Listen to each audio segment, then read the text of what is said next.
ஜெபம் பண்ணிட்டு இருக்கும்போது பரலோகத்தின் தேவன் என் உள்ளத்தில் ஒரு வார்த்தையை போட்டார். அது இங்கிலீஷ் ஆகும். நீங்கள் சரியாக சொல்கிறீங்களான்னு பார்க்கட்டு, அப்புறம்தான் நான் பிரசங்கம் தொடங்குவேன். சொல்லுங்க. கீப். கொஞ்சம் நீளம் உள்ள கீப்பு.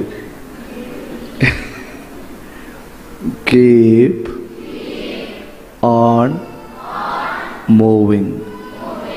ஒரு தடவை சொல்லுங்க. இந்த போர்க்களத்தில் நிற்கிறவங்களுக்கு ஒரு முக்கியமான சட்டம் என்ன தெரியுமா?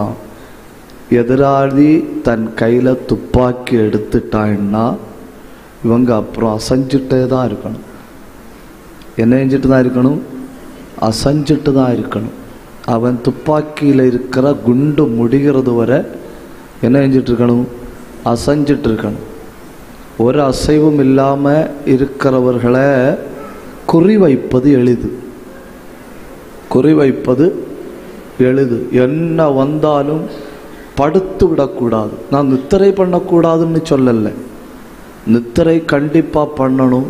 ஆனால் நம்முடைய வாழ்க்கையின் எந்த ஆவிக்குரிய காரியங்களும் படுத்து விடக்கூடாது. கீப் ஆன் மூவிங் அப்படின்னா முன்னேறிக்கொண்டே இருங்கள். இவ்வளவு பெரிய அல்லையிலையா சொல்லுவேன்னு நான் எதிர்பார்க்கல. தப்பு தான்.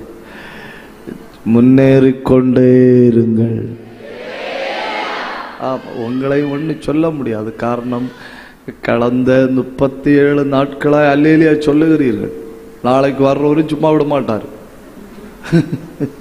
அவரும் அல்லேலியா சொல்ல வைக்கதா போறார். ஆனால் அவர் என்னிலும் பெரியவர். சொல்லுங்க, ஒரு தடவை சொல்லுங்க. முன்னேறிக்கொண்டே இருங்கள். சகோதரர்கள் எல்லாம் நல்லா சொல்லுங்க.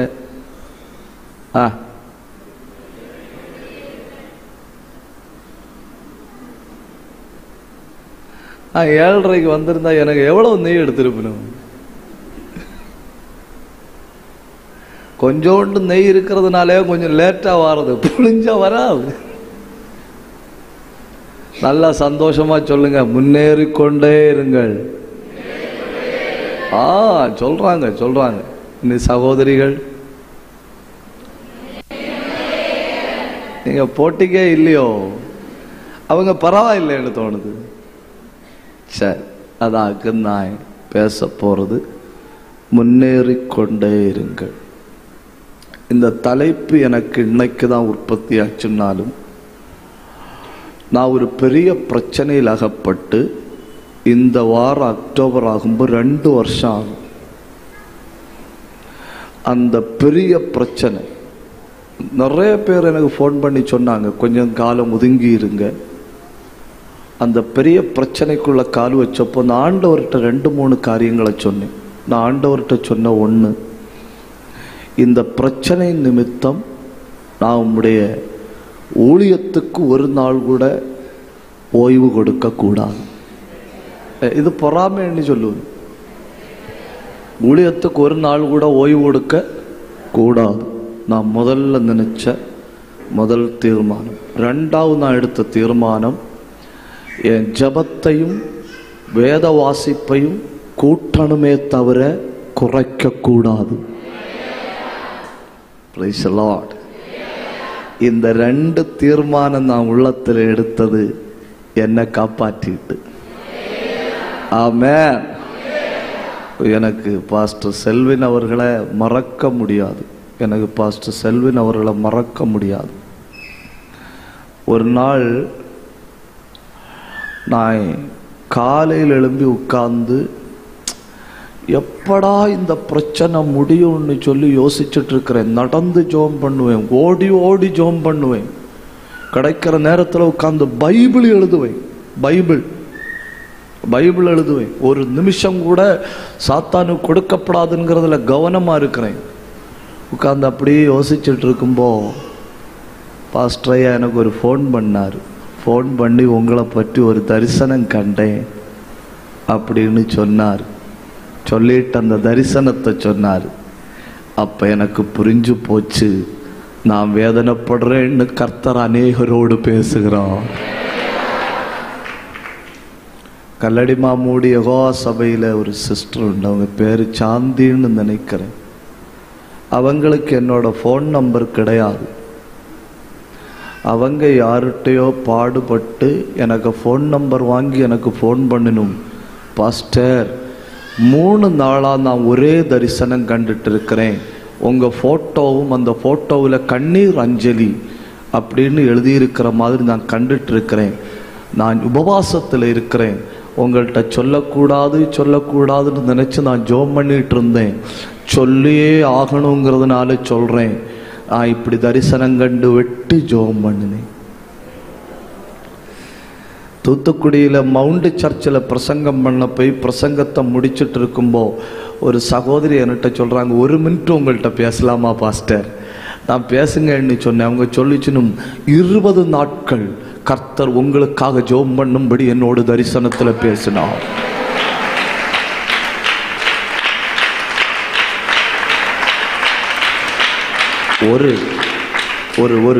ஒரு சகோதரர் கோவையில் உள்ளவர், அவர் எனக்கு ஒரு வாய்ஸ் அனுப்பினார். அதில் அவர் சொல்கிறாரு, பாஸ்டர், 4ஆம் கிளாஸில் படிக்கிற என் பிள்ளை ஒரு தரிசனம் கண்டிருக்கு. அந்த தரிசனத்தில் நீங்கள் ஒரு கூட்டத்தை முடிச்சுட்டு வீட்டுக்கு போகிறீங்க. வீட்டுக்கு போகும்போது பின்னால் வந்த ஒரு பாம்பு திடீர்னு பெரிய பாம்பாக மாறி நீங்கள் போயிட்டு இருந்த காரை பின்பக்கத்தில் இருந்து விழுங்க தொடங்கிச்சு. கிட்டத்தட்ட காரை பாதி விழுங்கிட்டு திடீர்னு என்ன ஆச்சுன்னு தெரியல, அந்த பாம்பு காரை பிடிவிட்டுட்டு அப்படி எரிஞ்சு விழுந்து. ஆமென். அதனால எனக்கு ஒன்று தெரியும், நான் படுத்திட மாட்டேன்னு தீர்மானம் பண்ணினா பரலோகம் வடக்கிலும் கிழக்கிலும் தெற்கிலும் மேற்கிலும் எனக்காக ஜெபிக்கிறவர்களை எழுப்புகிறது. நான் விடமாட்டாரமே. வானத்திலையும் பூமியிலையும் உள்ள மொத்த பொல்லாதாவியும் உனக்கு விரோதமா சடகுடைஞ்சு சாடி எழும்பினாலும் கர்த்தர் உன் பட்சத்தில்.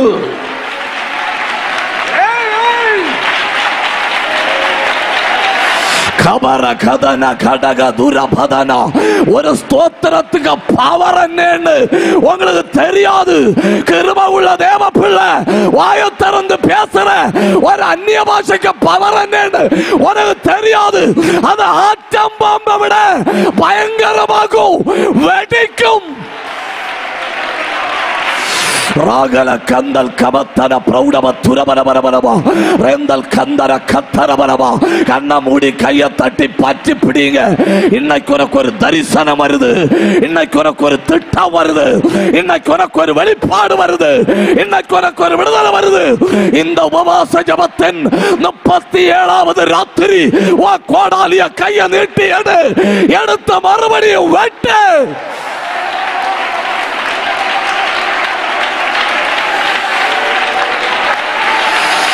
ரீகபதன கடகரகதன பிரௌடம துரபரபரபரமா ரெந்தல் கந்தர கத்தல் கனாதியா அல் கந்தர சந்தர சத்தராதியா. நல்ல கை தட்டணும், நல்ல வாயை திறக்கணும், நல்ல அந்நிய பாஷை பேசணும், நல்ல ஆவியில போராடணும். வடக்கு தெற்கு கிழக்கு மேற்கில இருந்து உனக்கு விரோதமா அசுத்த ஆவிகளும் மனுஷனும் ஒருமிச்சு கூடி வந்தாலும் ஏன் ஒன்று செய்ய முடியாது.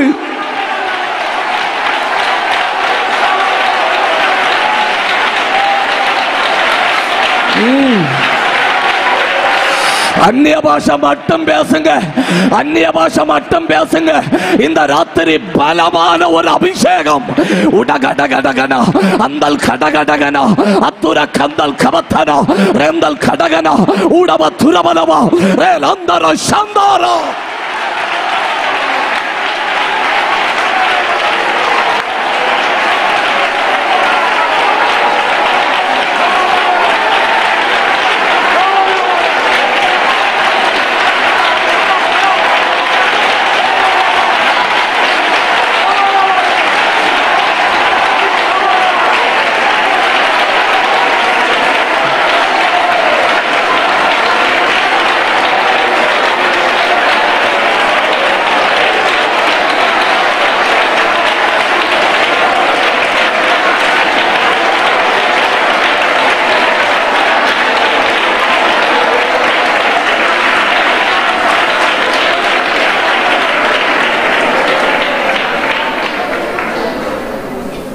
நான் பெரிய நெருக்கடியை சந்தித்து கொண்டிருக்கிறேன்னு எங்க வீட்டில் யாருக்கும் தெரியாது. என் வீட்டில் என் மனைவிக்கு மட்டும் தெரியும். நெய்யாற்றங்கரையில் இருக்கிற என் சபையில ஒரு ஆளு கூட தெரியாது. ஆட்கள் அறியக்கூடாதுங்கிறதுக்காக அல்ல. ஆட்கள் அறிஞ்சா என்ன சொல்லணும்னு தெரியுமா? பாஸ்டருக்கே நிம்மதி இல்லை.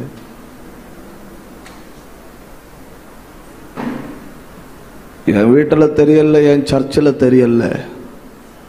ஆனா கேரளாவில், கோயம்புத்தூர்ல, தூத்துக்குடியில, கல்லடி மாமூடுல பாஸ்டரையாவுடைய இருதயத்தில் இத்தனை பேருக்கும் வெளிப்படுத்த தெய்வத்தால முடியுமானா நீ நீ என்னை எழுப்பும் ஆண்டவரேன்னு ஜெபம் பண்ணும்போ தேசத்தின் 4 திசையில் இருந்தும் ஜெபிக்கிறவர்களை எழுப்புகிறான்.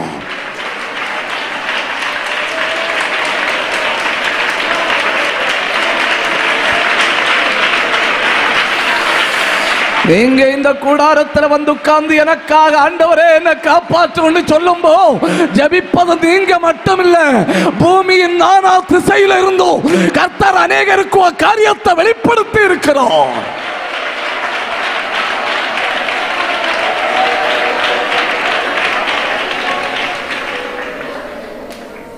சொல்லுங்க, முன்னேறிக்கொண்டே இருங்கள். மெதுவா சொல்லுங்க. சரி, முன்னேற்றத்தில் வருகிற பிரச்சனைகளை எல்லாம் நம்ம பார்க்க முடியாது இல்லையா? அதெல்லாம் சேர்த்து நான் ஒரு வார்த்தையை கண்டுபிடிச்சிட்டேன். அந்த வார்த்தையை நான் எப்படி மாற்றினேன்னா, நாம் எதிர்கொள்ளும் இரவுகள்.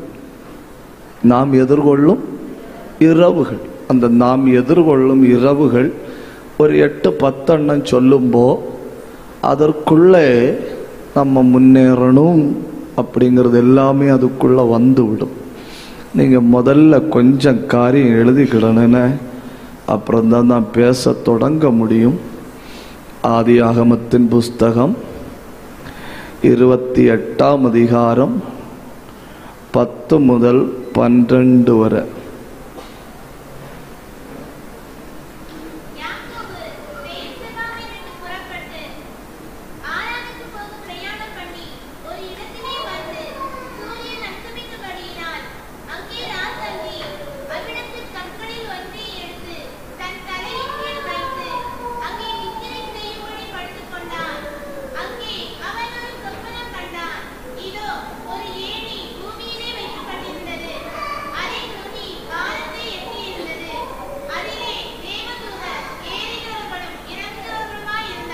பார்த்தீங்களா? அங்கே ஒரு வார்த்தையை கவனிங்க. நான் முதல் கருத்து என்ன போட்டிருக்கேன்னா, தனிமையின் இரவு. என்ன இரவு? தனிமையின் இரவு. அதாவது நான் நீங்கள் கொஞ்சம் காரியத்தை எழுதினாதான் உங்களுக்கு புரிந்து கொள்ள முடியும். ஈசாக்கு கல்யாணம் பண்ணும்போ ஈசாக்குக்கு வயசு 40. ஈசாக்கு கல்யாணம் பண்ணும்போ எழுதலையா? நீங்க எழுதுனீங்களான்னு நான் கேட்கவும் மாட்டேன். 60 வயசுக்கு மேல உள்ள ஆட்களை நான் ஒண்ணுமே சொல்ல மாட்டேன். ஆனா உங்களை பார்த்தா ஒரு 40 வயசுக்கு லுக்காது. ஐயோ, இந்த பிரசங்கியாரால பாட.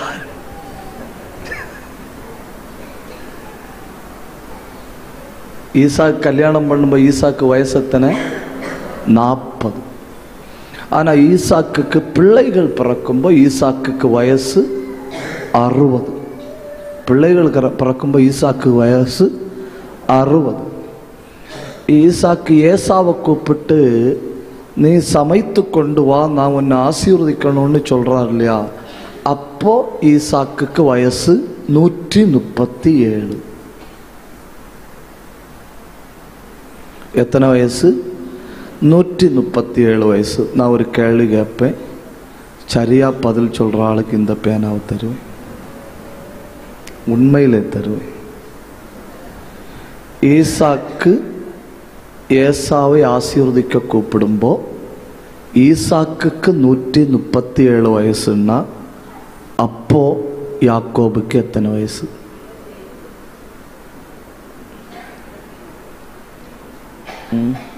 யாரோ ஒரு ஆள் ட்ரை பண்ணுங்க. ஒரு பேனா தான் இருக்கு. ஏன்னா யாரோ ஒரு ஆள் கரெக்டா சொன்னீங்க. யாரு? ஐயா ஆணுங்க பதில் சொல்லிச்சுன்னா பாவம் இல்லையா? யாரு பதில் சொன்னது? யாரு? நீயா தங்கம்? வா.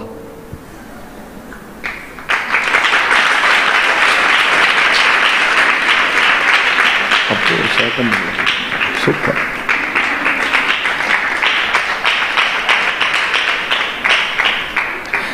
எழுபத்தேழு வயசாச்சுன்னா கிட்டத்தட்ட காலு நீட்ட வேண்டிய வயசு. நான் காலு நீட்டகன்னு சொன்னது அந்த அப்படி உட்கார்ந்து காலு நீட்டகன் காலு நீட்டுவீங்க. நான் அப்படி சொன்னதில்லைன்னு. நான் அப்படி சொன்னதில்லை. நான் சொன்ன காலு நீட்டகம்னு சொன்னா கதை முடிய வேண்டிய காலமாச்சு. கதை முடிய வேண்டிய காலமான பிறவும் ரெண்டே ரெண்டு சுபாவம் தான் உண்டு, கூடாரவாசியும் குணசாலியும். அப்படின்னா என்ன? கூடாரவாசியும் குணசாலியும் சொன்னா என்ன பொறுத்தவரை ரெண்டுக்கு ரெண்டு அர்த்தம் உண்டு. கூடாரவாசின்னா நல்லா தின்னுவேன், குணசாலின்னா நல்லா உறங்குவேன். எத்தனை வயசாச்சு? 77 வயசாச்சு. அப்பதான் தாயாருக்கு தோணுது, இவனே காரியத்துல நான் தலையிடலன்னா சத்தியமா பாஸ்டர் இவன் உருப்பட மாட்டான்னு தோணுது.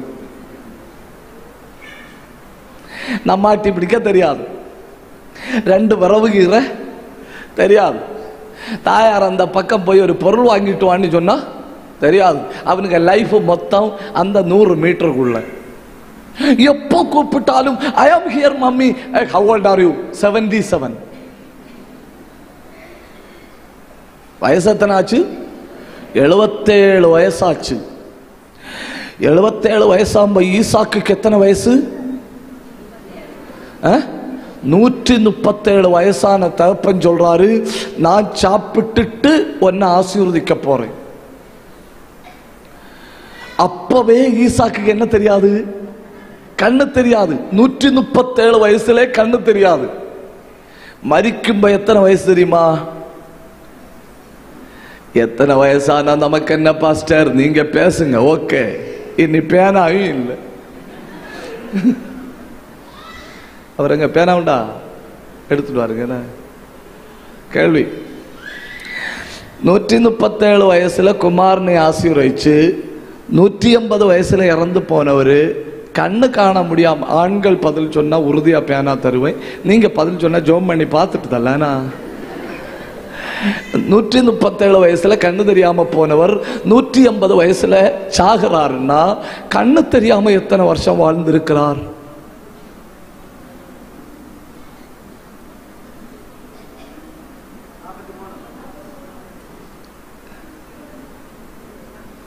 நூற்றி 137 வயசுல கண்ணு தெரியாதவர் யாராக 43 சொன்னது? ஐயா பேனா கொண்டு வாங்க. இன்னொரு முடிவோட தான் வந்திருக்கேளோ.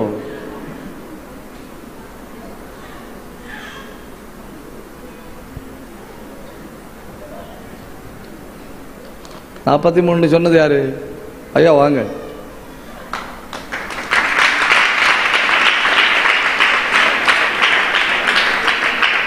நல்லா ஒரு கை தட்டுங்க.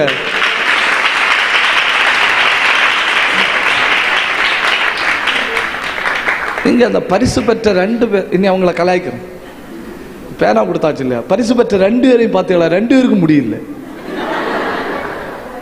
அப்போ அறிவு வளர்ச்சியின் ஒரே அடையாளம் என்ன?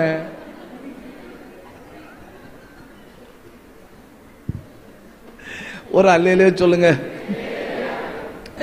கிட்டத்தட்ட 43 ஆண்டுகள் கண்ணு தெரியாம வாழ்ந்திருக்கு. எத்தனை ஆண்டுகள்? 43 ஆண்டுகள் கண்ணு தெரியாம வாழ்ந்த மனுஷனை பற்றி ஒரு தப்பு கூட பைபிள்ல இல்லை. நமக்கு இப்போ கண் தெரியாம பிறந்து கண் தெரியாம வாழ்கிறது வேற, கண் தெரிஞ்சிட்டு இருந்துட்டு திடீர்னு தெரியாம போறது வேற. கண் தெரிஞ்சிட்டு இருந்துட்டு திடீர்னு தெரியாம போனா மனைவிக்கு மேல சந்தேகம் வரும். இவ இன்னி எனக்கு கண்ணு தெரியலன்னு சொன்னப்போ பெருசா கண்டுகிடுறதும் இல்லை. ஸ்டெப்னியற்ற உண்டோ? நம்மளே இல்ல, யாக்கோபு ஈசாக்கு சந்தேகம் வர வாய்ப்புண்டு. கடும் கோபம் வர வாய்ப்புண்டு, பிரச்சனை வர வாய்ப்புண்டு, குடும்ப சண்டைக்கே வாய்ப்புண்டு. ஈசாக்கு வீட்டில் அது ஒன்றும் வரல. ஏன் தெரியுமா? கண்ணுதான் தெரியல, வெளிப்பாடு தெரியுது. என்ன தெரியல? கண்ணு தெரியல, ஆனா என்ன தெரியுது? வெளிப்பாடு தெரியுது. அப்ப வெளிப்பாடு உள்ள தேவ பிள்ளைக்கு சரீரத்தில் வருகிற பலவீனங்கள் பிரச்சனையே அல்ல. தப்புதான், ஒரு தடவை கூட சொல்லணுமோ? வெளிப்பாடு உள்ள தேவ பிள்ளைக்கு உடம்புல வருகிற எந்த பிரச்சனையும் அவனை தடுக்க முடியாது.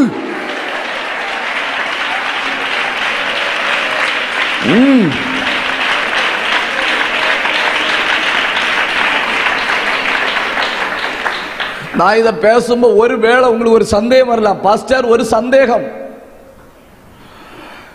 யாக்கோபு வந்து ஏமாற்றி ஆசீர்வாதத்தை வாங்கிட்டு போனப்போ ஈசாக்கு ஏமாந்தார் அல்லவா? உங்களுக்கு தெரியாததுனால இப்போ ஒரு உதாரணம் நான் சொல்றேன். இங்க ரொம்ப வயசுள்ள ஆளு யாராவது இருந்தா கை தூக்குங்க. அந்த கண்ணாடிக்குள்ள இருக்கிற ஐயா, உங்க பேர் என்ன?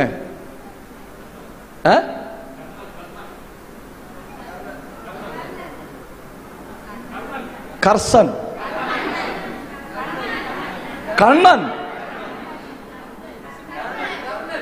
கர்ணன். கூட்டம் முடிஞ்சு என்ன ஆனாலும் ஒரு second, I like your name, you mister Karnan. இப்ப கர்ணன் ஐயாவுக்கு 2 பிள்ளைகள். ஒரு பிள்ளை நான் ஆகும், ஹாப்பி தானே? ஆமா. அடுத்த ஒரு பிள்ளை உங்க பாஸ்டர். அவரு கமாயிட்டாரு. என்ன கத்து இல்லையா? 2 பிள்ளைகளை பெற்ற 2 பாஸ்டர் மாறுண்டு. இப்போ நாய் ஏசா, அவரு யாக்கோபு. நாய் யாரு? ஏசா. அவரு யாரு? யாக்கோபு. ஒரு நாள் அவர் வாரார். அவர் வரும்போ நான் பாயசம் காய்ச்சிட்டு இருக்கேன்.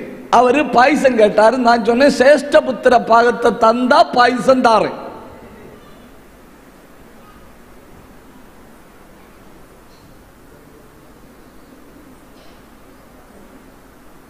ஓகே, சேஷ்டபுத்திர பாகத்தை கொடுத்து பாயசத்தை வாங்கியாச்சு.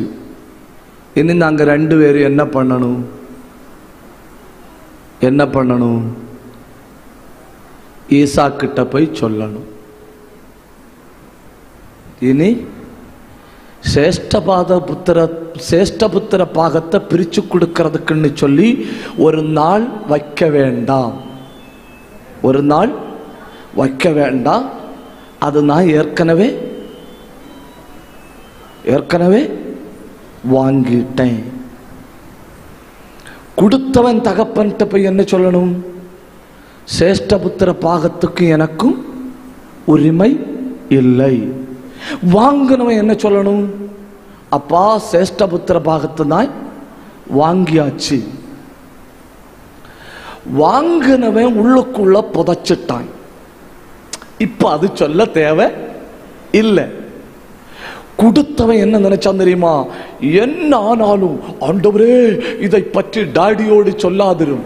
யோ மிஸ்டர் கர்ணன், என்ன ஆனாலும் டாடியோடு சொல்லாதிரும். அவருக்கு இது ஏதாவது தெரியுமா? அவர் ஏசாவை கூப்பிடுறாரு, மகனே வா, எனக்கு இப்ப கண்ணு தெரியல, உன்னை ஆசீர்வதிக்கணும், அதனால வா. அப்ப நான் ஏசாவா இருந்தா நான் அவர்கிட்ட என்ன சொல்லணும்?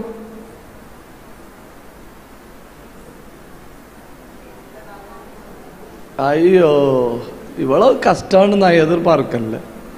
ஆனா பாருங்க, ஒரு பிடி பேனா இருக்கு. நான் என்ன சொல்லணும்? இனி அந்த சேஷ்ட புத்திர பாகத்தின் மேல எனக்கு உரிமை இல்லை, அதை யாக்கோபுக்கு கொடுத்து விடும், ஏன்னா நான் கொடுத்துட்டேன் அப்படின்னு சொல்லணும். அவன் என்ன நினைச்சான் தெரியுமா?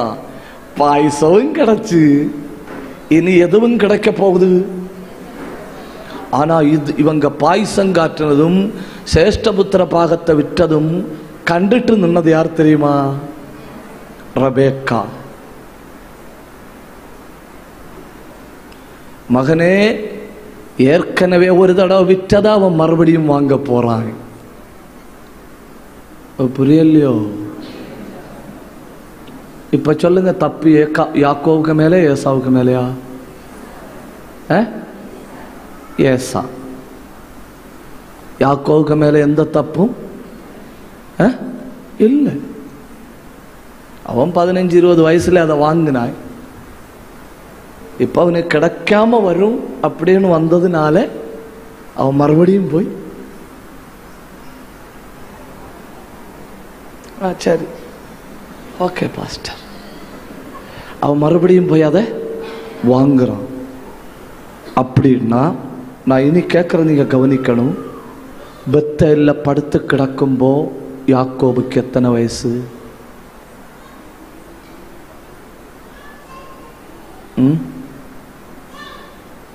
எத்தனை வயசு? யாராவது ஒரு ஆள் சொல்லுங்க.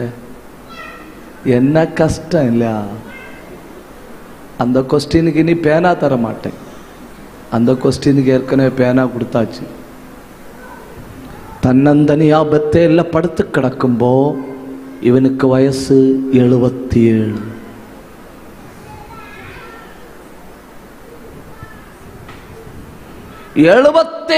வயசு வரை வீட்டில் இருந்து வெளியே வந்ததில்லை. 77 வயசு வரை ஒரு காரியமும் செஞ்சதில்லை. ஒரு காரியமும்.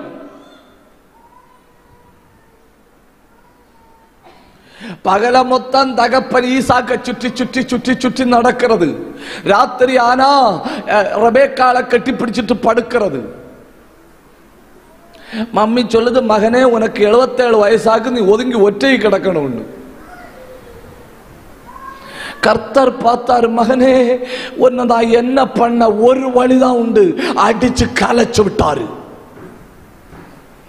அடிச்சு கலைச்சு விட்டப்போ இனி வீட்டுக்குள்ள நிக்க முடியாது. ஓடுனா 25 மைல் தூரம் ஓடி பெத்தேல் என்கிற இடத்துல வந்து படுத்து கொண்டான். எப்போ வாழ்க்கையில் அந்த தனிமையின் இரவு வருதோ அப்பவே புரிஞ்சுக்கிடணும், கர்த்தர் எனக்கு முன்னேற்றத்தின் கதவை திறந்திருக்கிறார்.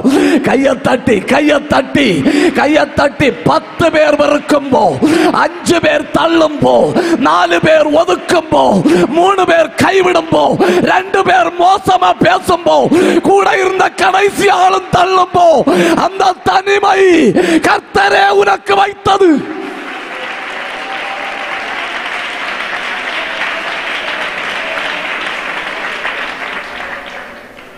எழுபத்தேழு வருஷம் தனியா படுத்து பழக்கம் இல்லாதவனோடு யோசிச்சு பாருங்க. 77 வருஷம் வீட்டையும் வீட்டை சுற்றியும் தான் வாழ்ந்திருக்கிறேன். அதை தாண்டி நான் எதையும் நினைச்சதில்லை, எதையும் யோசிச்சதில்லை. இப்ப 78வது வயசுல வெளியே வந்து தனிமையா படுத்து கிடக்கிறோம். அருமை தேவ பிள்ளைகளே, அது முன்னேற்றத்தின் அடையாளம். நம்பர் 1 தனிமையின் இரவு. 2 ஏமாற்றப்பட்ட இரவு. 2 என்ன? ஏமாற்றப்பட்ட இரவு. ஆதியாகமம் 29ஆம் அதிகாரம் 22 முதல் 25 வரை ஆக்கும். பகல புரோகிராம் எல்லாம் நடக்குது. ராத்திரி லாபான் தன் மகளை கூட்டிட்டு வந்து யாக்கோபிடத்துல விட்டான். அடுத்த நாள் காலையில தான் யாக்கோபுக்கு தெரியுது, நேற்று ராத்திரி ஏமாற்றப்பட்ட ராத்திரி. ஒரு இரவை கடந்து வந்தாச்சு. அது என்ன இரவு? தனிமையின் இரவு.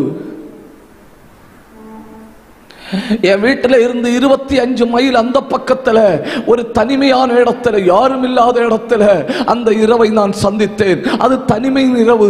நான் நினைச்சேன், இதோட என் வாழ்க்கை முடிஞ்சு போயிடும், எனக்கு டிப்ரெஷன் வரும், எனக்கு பேனிக் அட்டாக் வரும். நான் பயந்து அடுத்த நாள் காலையில எழும்ப முடியாமல் என் வாழ்க்கை மொத்தமா முடிஞ்சுன்னு நினைச்சேன். ஆனா அன்று ராத்திரி என்னை பலப்படுத்தினார். அடுத்து வருது எனக்கு அடுத்த இரவு, ஏமாற்றத்தின் இரவு. ஏமாற்றினது தூரத்தில் உள்ள மனுஷன் அல்ல, ஏமாற்றினது வாழ்க்கையில இதுவரை காணாத மனுஷன் அல்ல, கூட இருக்கிறவன் ஏமாற்றிட்டான். இங்க இருக்கிற அத்தனை பேரையும் கூப்பிட்டு கேட்டு பாருங்க, இப்போ வாழ்க்கையிலையும் சரி, ஆத்மீகத்திலையும் சரி, ஜீவியத்திலையும் சரி, குடும்பத்திலையும் சரி, தொழிலையும் சரி, இப்ப முன்னேறி கொண்டிருக்கிற ஆட்களை கூட்டம் முடிஞ்ச பிறகு நீங்க கூப்பிட்டு கேட்டு பாருங்க, அவங்க எல்லாம் கண்டிப்பா இந்த 2 இரவையும் தாண்டினவர்கள். 2 இரவையும் தாண்டினவர்கள். பழக்கம் இல்லாத மனுஷன் நம்ம ஏமாற்ற வாய்ப்பு குறைவு. நம்ம கூட உட்கார்ந்து டீ குடிச்சவன், நம்ம கூட உட்கார்ந்து பேசினவன், நம்ம கூட உட்கார்ந்து இடையெல்லாம் ஸ்தோத்திரம் எல்லாம் சொன்னவன்,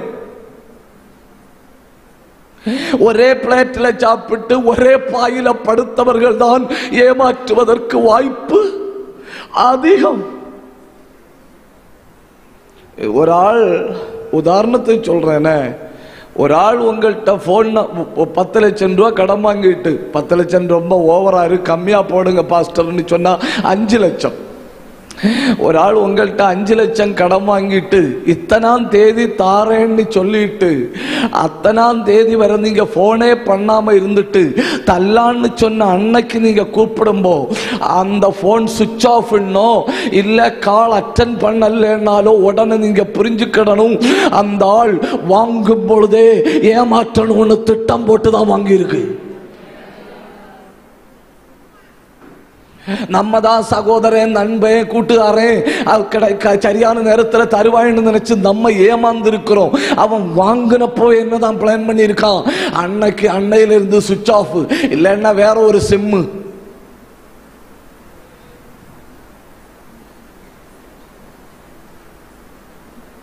இன்னைக்கு பைசே வாங்காம வரமாட்டேன்னு ஆவேசத்தோட போகும்போ அந்த ஆள் வீட்டுக்குள்ள இருப்பார், இருக்கிற மாதிரி காட்டிக்கிட மாட்டார். மனைவி வெளியில வரும், மனைவி வெளியில வந்து சொல்லும், அத்தான் இஞ்ச இல்ல.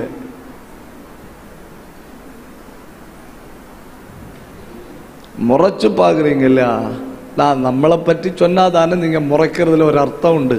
நான் மொத்தம் யாக்கோபையும் லாபானையும் பற்றி இல்லையே சொல்றேன்.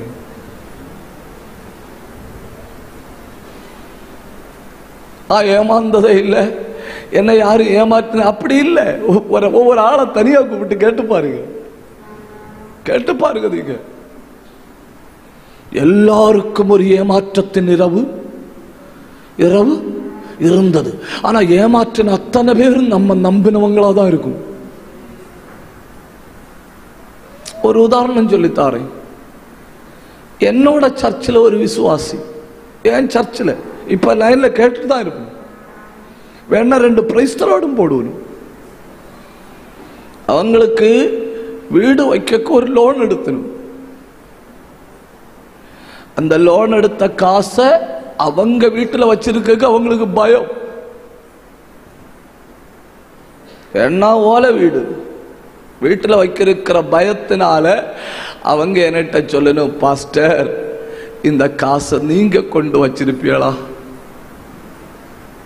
நீங்க கொண்டு வச்சிருப்பீங்களா? நான் சொல்றேன் பேங்க்ல போட்டு வைப்போம். அப்ப அவங்க சொல்லணும், லோன் இல்லையா எடுத்த என்னத்துக்கு பேங்க்ல போட்டு வைக்கணும்? அப்ப நான் சொல்றேன், அப்படின்னு நான் என்னோட அக்கௌண்ட்ல போட்டு வைக்கிறேன். இல்ல பாஸ்டர் கையிலே வச்சுக்கிடுங்க, நாங்க எப்ப கேட்டாலும் என்ன செய்யணும், கொண்டு வரணும். அப்போ என்னுடைய ரொம்ப நெருங்கின ஒரு நண்பன்,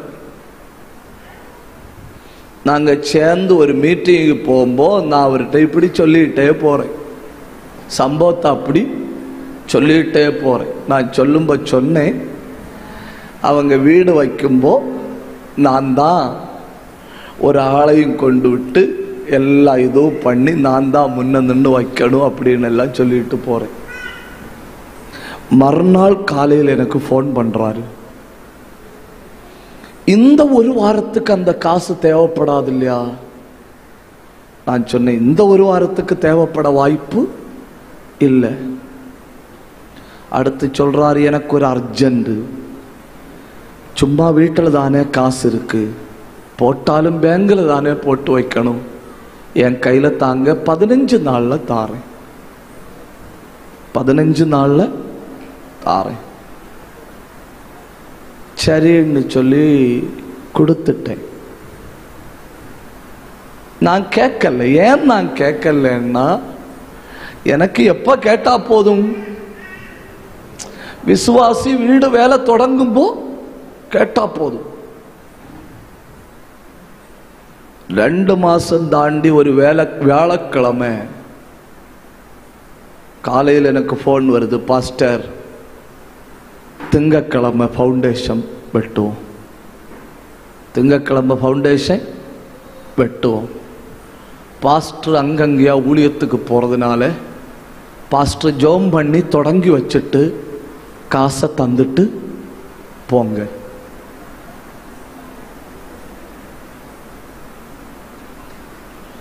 உடனே வியாழக்கிழமை அவருக்கு ஃபோன் பண்ணுறேன். ஃபோன் பண்ணி சொல்கிறேன், திங்கக்கிழமை வீட்டு வேலை தொடங்கணும். அப்போ அவர் என்கிட்ட சொல்கிறாரு, நான் சனிக்கிழமையே ரெடி பண்ணி வைக்கிறேன், ஞாயிற்றுக்கிழமை நைட்டு மீட்டிங் முடிஞ்சு வர வழியில் வேணா வந்து வாங்கிட்டு போங்க, இல்லை திங்கக்கிழமை 7 மணிக்கு கூப்பிடுங்க தாரேன். திங்கக்கிழமை 7 மணிக்கு போதும்னு சொன்னேன். எவ்வளவு பயங்கரம்னு பாருங்க. கரெக்டு திங்கக்கிழமை 7 மணிக்கு ஃபோன் பண்ணுறேன், ஃபோன் பிஸி. 13 தடவை ஃபோன் பண்ணேன். அன்னைக்கு நான் எடுத்த ஒரு முடிவாக்கும், உயிரோட இருக்கிற மரிக்கிறது வரை யாருக்கு ஃபோன் பண்ணாலும் ஒரு தடவை தான் கால் பண்ணணும். அன்னைக்கு நான் எடுத்த முடிவு. 13 தடவை கால் பண்ணேன், எடுக்கல. நான் அந்த சிஸ்டர்கிட்ட சொன்னேன், நமக்கு ஃபவுண்டேஷன் புதன்கிழமை எப்படி? உடனே அவங்க சொல்லணும், பாஸ்டர் ஜோம் பண்ணியளோ? நான் சொன்னேன், இல்லை புதன்கிழமைன்னா கொஞ்சம் வசதி. உங்கள் வீடுக்கு இப்போ ப்ரேயர் ஸ்டார்ட் பண்ணி வச்சுட்டு புதன்கிழமை எனக்கு பைபிள் கிளாஸு நெய்யாற்றங்கரையில் ஆகும், அப்போ ஈஸி இல்லையா அப்படின்னு சொன்னேன். உடனே அவங்க சொல்லிச்சணும், பாஸ்டர் பறஞ்சா ஓகே, பாஸ்டர் பறஞ்சா ஓகே. நான் 2 பைசா வட்டிக்கு 5 லட்சம் ரூபா வாங்கிட்டு புதன்கிழமை கொண்டு வீடு வேலையை ஸ்டார்ட் பண்ணி வைக்கிறேன். இன்னைக்கு வர அந்த ஆள் எனக்கு திருப்பி ஃபோன் பண்ணல. ஏமாற்றணும்னு ஒருத்தன் துணிஞ்சான்னா அவனுக்கு மூளையில் உள்ள நரம்பு நம்மளை விட கூடுதல் வேலை செய்யும். தப்புதான், உங்கள்கிட்ட சொன்னது தப்புதான் பாஸ்டர். இந்த சம்பவம் அவனை கர்த்தரை அடிச்சு தூக்கி எடுத்து ஓடல்ல போட்டு அவன் அழுதுட்டே பைசே உங்கள்கிட்ட வந்து தந்தான்னு சொல்லி முடிச்சிருந்தா நல்லா இருக்குமே. அடுத்த வருஷம் வரும்போது அப்படி சொல்ல ட்ரை பண்ணலாம்.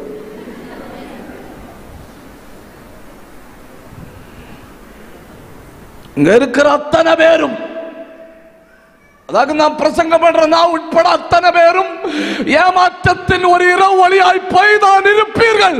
ஆனா கைவிடாதது கர்த்தர் மட்டும். ஏன் நீ முன்னேறு.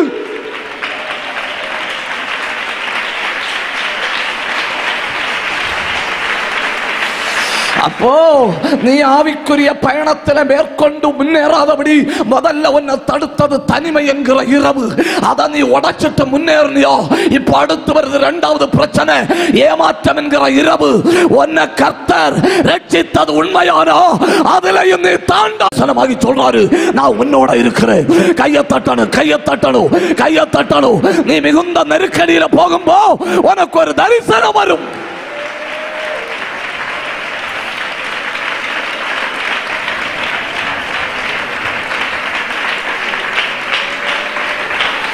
எனக்கு இந்த வாழ்க்கையே வேண்டாம் ஆண்டவரே, எனக்கு வாழ பிடிக்கல அப்பான்னு சொல்ற அன்னைக்கு ராத்திரி ஒரு தரிசனம் வரும்.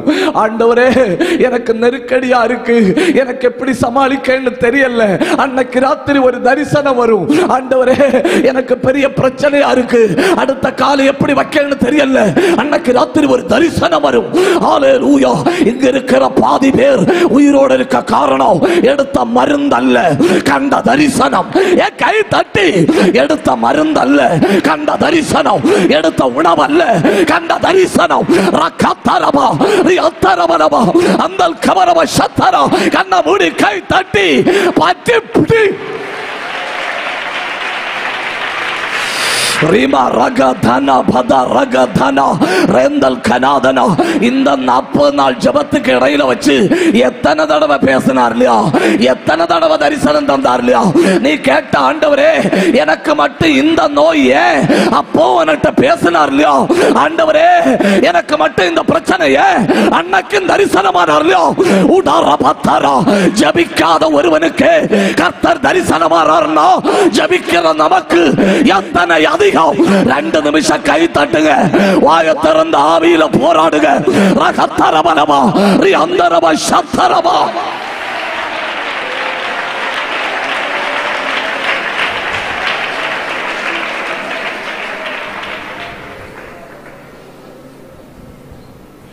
எனக்கு தலைவலி வந்திருந்தா நான் சமாளிச்சிருப்பேன், எனக்கு வயிற்று வலி வந்திருந்தா சமாளிச்சிருப்பேன்.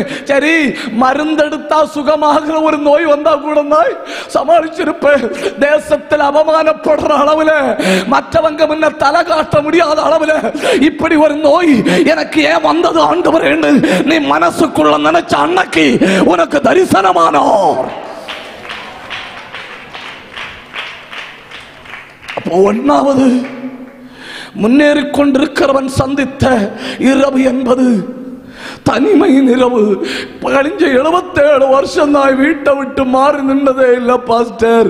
77 வருஷம் வாழ்க்கையில முதல் தடவையா தனிமையா படுத்திருக்கிறேன். அதை நீ கடந்துதான் ஆகணும், அது உன் வாழ்க்கையில வந்துதான் ஆகணும். 2வது ஏமாற்றப்பட்ட இரவு. அவங்க எல்லாம் ஏமாற்றுவாங்கன்னு நான் நினைக்கல, அவங்க அப்படி பேசணும், அவங்க பேச்ச நம்பித்தான் ஆகணும், அந்த மாதிரி பேசுறாங்க. கழுத்துல கத்தி வந்த பிறகுதான் தெரியுது, ஓ ஏமாற்றப்பட்டு விட்டேன்.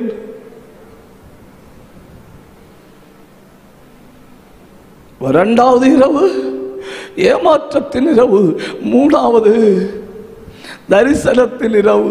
புலம்புறோம் இல்லையா, எனக்கு வேற எந்த நோய் வந்தாலும் பிரச்சனை இல்லையே, ஏன் எனக்கு கேன்சர் வந்து புலம்புறோம் இல்லையா,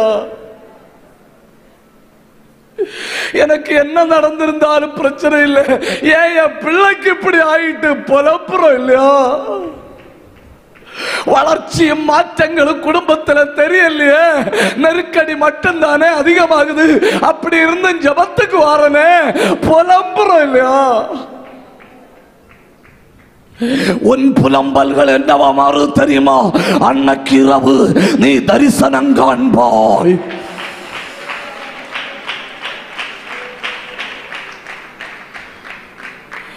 இரவு 4 ஆதியாகமம் 31ஆம் அதிகாரம் 24வது வசனம். ஆதியாகமம் 31:24.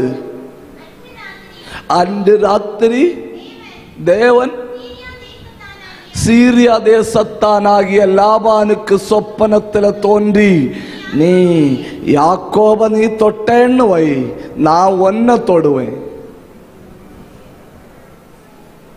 நீ யாக்கோப தொட்டா நான் ஒன்ன தொடுவேன். நான் அறியாத இரவு, எனக்கு தெரியல பிரச்சனை பின்னால வருதுன்னு தெரியல.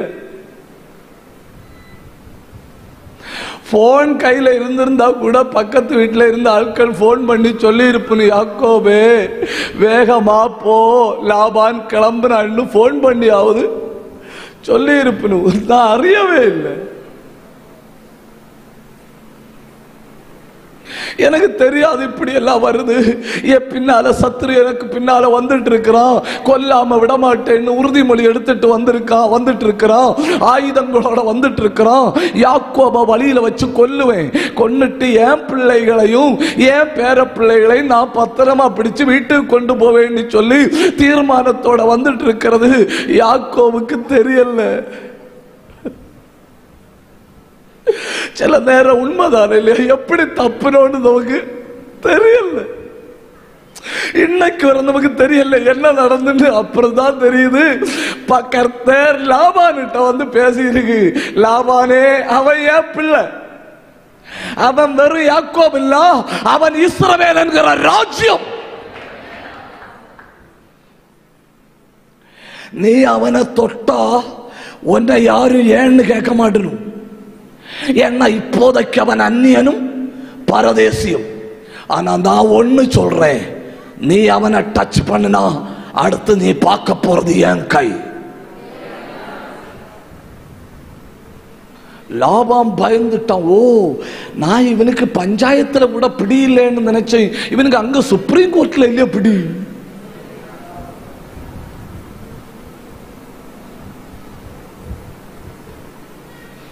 இவனுக்கு அட்டப்பழக்கலாம் இல்லையா நான் நினைச்சேன், போற போக்க பார்த்தா இவனுக்கு அட்டப்பு இல்லையா தெரிக்கணும்னு தோணுது. நான் அறியாத பொழுது கர்த்தன் என் எதிராளியை தடுத்தார். கண்ணை மூடணும், என்ன வலது கையை ஒன்று உயர்த்துங்க, வலது கையை ஒன்று உயர்த்துங்க. பாஸ்டர் கரெக்டா இருக்கு, என் முன்னேற்றத்தின் பாதையில் இந்த 3 இரவுகளையும் நான் சந்தித்தேன் அப்படின்னு சொல்றவங்க ஒன்று கர்த்தருக்கு நன்றி செலுத்துங்க. நடத்தி வந்த பாதைகள் பயங்கரம், கர்த்தர் கூட இருந்து செய்த செயல்கள் பயங்கரம். உங்க கண்கள் கண்டதெல்லாம் பராக்கிரமங்கள். நீங்க யாருக்கும் தெரியாம இந்த கூடாரத்தில் ஒளிச்சொளிச்சு வந்திருந்து ஸ்தோத்திரம் சொல்லிட்டு இருக்கும்போ இதே பூமியின் மற்றொரு பக்கத்துல உன் எதிராளிகளோடு கர்த்தர் யுத்தம் பண்ணுகிறார். நீங்க வந்திருந்த ஆவியில் நிரம்பி ஆண்டவரை மகிமைப்படுத்தும் போ உன் எதிராளியோடு கர்த்தர் போராடுகிறார்.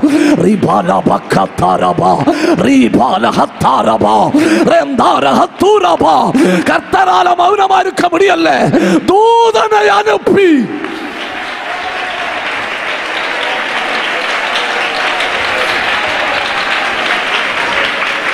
கடந்த 38 நாளா 37 நாளா என் வாழ்க்கையில ஒண்ணும் நடக்கலன்னு சொல்லப்படாதே. கடந்த 37 நாட்களா எத்தனையோ அசுத்தாவிகளை கர்த்தர் உடைத்திருக்கிறார், எத்தனையோ மாந்திரிக வல்லமைகளை முறித்திருக்கிறார், எத்தனையோ குடும்பங்களுக்குள்ள தூதர்களை அனுப்பி இருக்கிறார், எத்தனையோ வீடுகளுக்குள்ள தெய்வத்தினுடைய கரம் இறங்கி இருக்கிறது. நீங்க கண்டதெல்லாம் தெய்வத்தினுடைய செயல், நீங்க கண்டதெல்லாம் தெய்வத்தினுடைய செயல், தெய்வத்தினுடைய செயல், தெய்வத்தினுடைய செயல். எப்படி சொல்ல முடியும் ஒண்ணு நடக்கலன்னு? இன்னைக்கு காலையில் நீ கண்டது அற்புதம், இன்னைக்கு காலையில் உன் வீட்டில் நடந்தது அற்புதம். என்ன கர்த்தர் உனக்காய் போராடி கொண்டிருக்கிறார். நல்ல கை தட்டி நல்ல வாயை திறந்து அடகரகத கமத கடகா அந்தல் கமன பிரௌடம துரமனபா ரெந்தல் கனாதன கந்தரபா ரேலந்தர சந்தரபா ரீபத்துரபா. கை தட்டுக, பற்றி பிடிக்குது, பற்றி பிடிக்குது.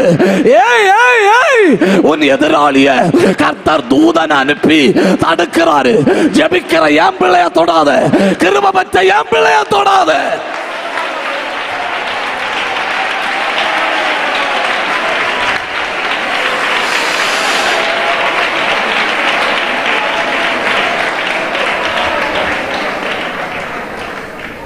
ஒண்ணு டக்கு டக்குன்னு சொல்லுங்க. ஒண்ணு தனிமையின் இரவு, 2 ஏமாற்றத்தின் இரவு, 3 தரிசனத்தின் இரவு, 4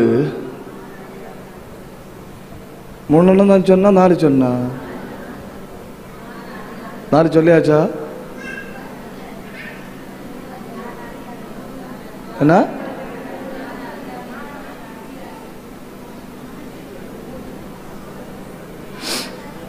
5 ஆதியாகமம் 37 34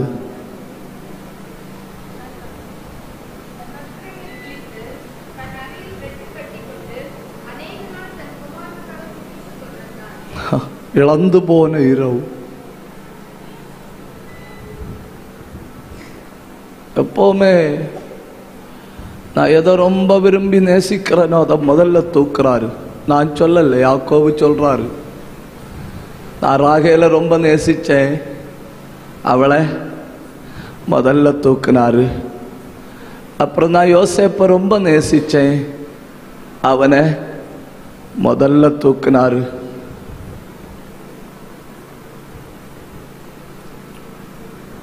பக்கத்துல ஒரு வஸ்திரத்தை விரிச்சு போட்டிருக்கு. அந்த வஸ்திரம் மொத்தம் ரத்தம்.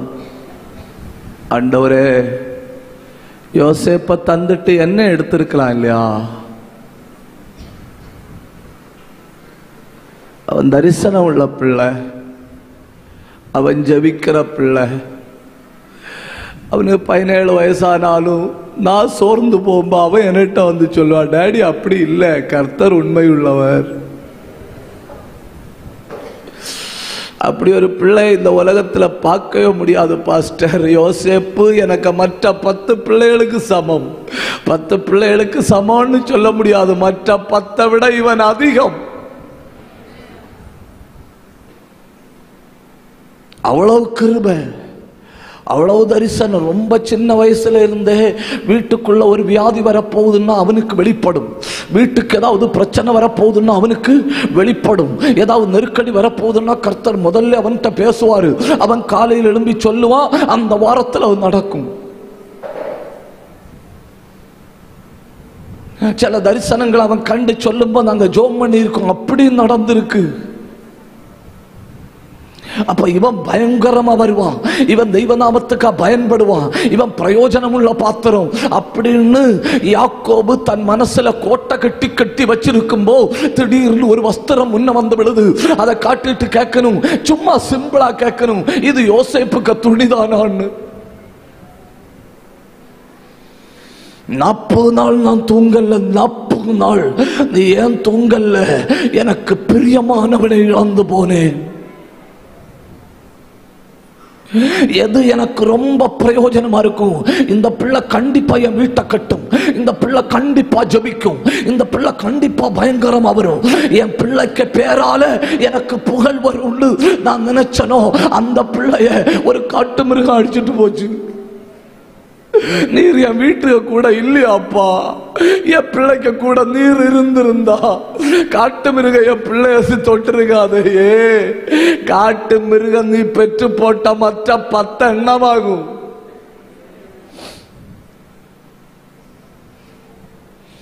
தெரியாம உட்கார்ந்து அல்றாரு.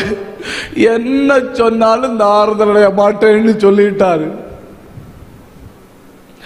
என்ன சொன்னாலும் நான் ஆறுதலடைய மாட்டேன்னு அந்த 10 பேருக்கு மனைவி வந்து உட்கார்ந்துட்டு, மாமா போனது போட்டு கர்த்தர்ல பலப்படும், எனக்கு ஆறுதல் வேண்டாம், என் நரமயிர் பாதாளத்துல வேதனையோட இறங்கும் அப்படி சொல்லி புலம்புறாரு. அந்த 40 நாள் வாழ்க்கையில மறக்க முடியாத நாட்கள், இழப்பின் நாட்கள் இல்லையா? ஒரு நாள் ஒரு சகோதரி எனக்கு போன் பண்ணி சொல்றாங்க, பாஸ்டர் என் பிள்ளை 2 பிள்ளையும் ஒரு வீட்டுல போய் நின்று விளையாடும். நான் தைரியமா அந்த வீட்டுல விளையாட விடுவேன். ஏன்னா அந்த வீட்டுல உள்ள தாய் தங்கமான தாய், நாங்க கவனிக்கிறத விட பிள்ளைகளை கவனிச்சிடும். பிள்ளைகள் விளையாட போன உடனே காப்பி வேணுமா, டீ வேணுமா, என்ன வேணும்னு போட்டு கொடுக்கும். அப்பப்ப பிள்ளைகளுக்கு ஏதாவது வாங்கி கொடுத்துட்டு இருக்கும், பிள்ளைகள் விளையாடி முடிக்கிறது வரை. ஒரு நாள் அந்த தாய் பிள்ளைகள்கிட்ட கேட்டிருக்கிறாங்க, உங்களுக்கு என்ன வேணும்னு. பிள்ளைகள் காப்பி வேணும்னு சொன்ன உடனே அந்த தாய் போய் ஸ்டவ் ஆன் பண்ணவும் சிலிண்டர் வெடிச்சு 17 பிள்ளைகளும் செத்து போச்சு.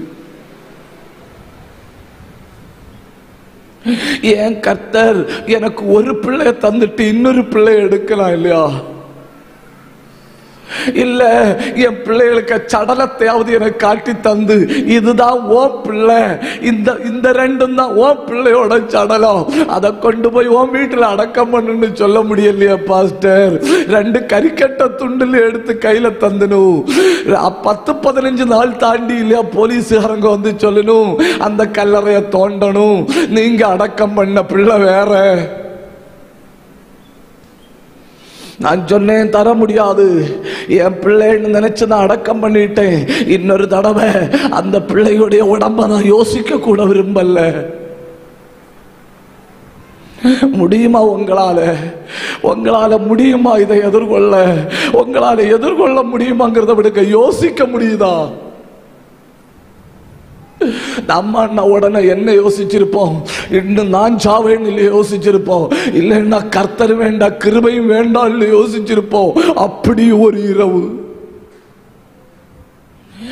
இரவு நீ தனிமை, அடுத்த இரவு உனக்கு ஏமாற்றம், அடுத்த இரவு உனக்கு தரிசனம், அடுத்த இரவு நீ அறியவே இல்லை. இப்போ அடுத்த இரவு கடந்த 40 ராத்திரிகளா இழந்து போன இரவு. 5 சொன்னேன் இல்லையா? 6 அது ஓசியா 12ஆம் அதிகாரம் 4வது வசனம். ஓசியா 12:4.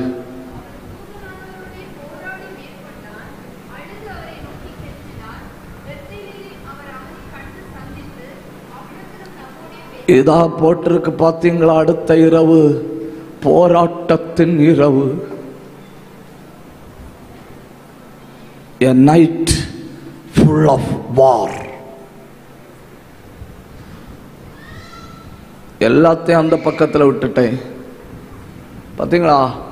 முதல்ல கர்த்தர் என்ன தனிமைப்படுத்தினாரு, இப்போ நானே என்ன தனிமைப்படுத்தினேன். எல்லாத்தையும் அந்த கரையில் போட்டுட்டேன். இந்த கரையில் வந்துன்னு, ஆண்டவரே எனக்கு ஒரு பிரசன்னம் வேணும், எனக்கு ஒரு வல்லமை வேணும்னு சொன்னேன். ராத்திரி முழுக்க போராடினேன். யாரோட தெரியுமா? தேவனோட போராடினேன். ஹல்லேலூயா. ஜபத்தில் நீங்க போராட மறக்கப்படாதுன்னு. ஜபத்தில் நீங்க போராட அடுத்த நாள் வாழ்வதற்கு தேவையான கிருபை, ஜபத்தில் நீங்க போராட அடுத்த நாள் வாழ்வதற்கு தேவையான பலன், ஜபத்தில் நீங்க போராட அடுத்த நாள் வாழ்வதற்கு தேவையான அபிஷேகத்தை ஆண்டவர் உங்களுக்கு தருகிறார். அதாக்கும் அந்த ஜப போராட்டம்.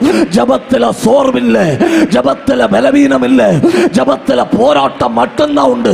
நல்ல கண்ணை மூடி, நல்ல வாயை திறந்து, நல்ல கை தட்டி, நல்ல சத்தம் உயர்த்தி 2 நிமிஷம் ஆவியில போராடுக. நல்ல 2 நிமிஷம் ஆவியில போராடுக. அடக கடக கமன கதனா ஊடவ கந்தல் கமத்தனாதியா ரெந்தல் கமந்தர கத்தரா போராடுங்க.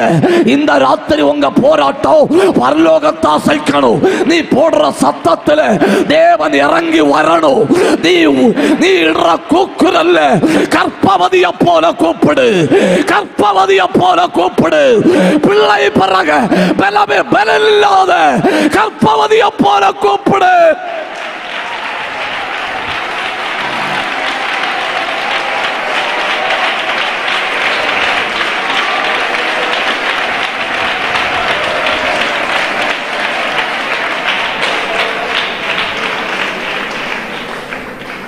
சொல்லுங்க, முன்னேறிக்கொண்டே இருங்கள்.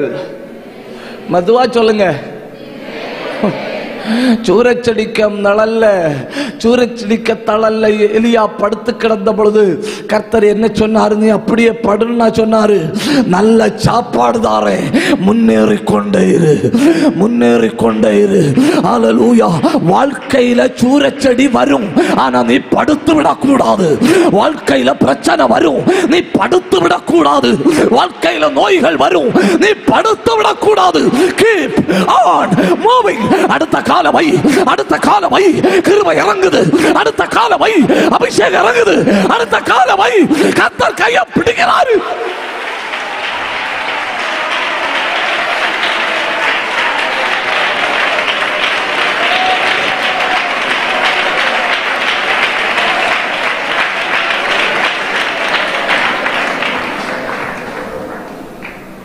பத்து பிள்ளைகளை எடுத்துட்டு யோசேப்ப மட்டும் உயிரோட வச்சிருந்தா யாக்கோபு இவ்வளவு வாழ்ந்திருக்க மாட்டாரு. அவ்வளவு வாழ்ந்துறாரு. அதுக்கு அறுவடை எல்லாம் சொல்ல எனக்கு ஆசை உண்டு. நேரம் நம்மளை அனுமதிக்கல.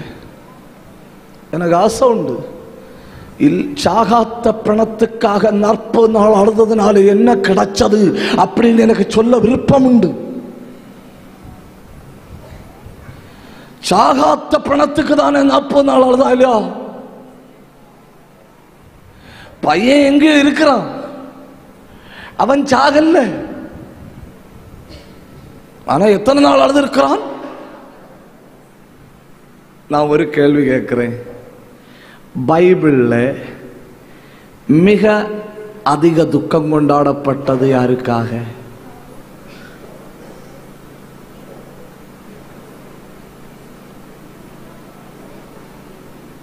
சரியா சொல்வதற்கு நல்ல வாய்ப்புண்டு.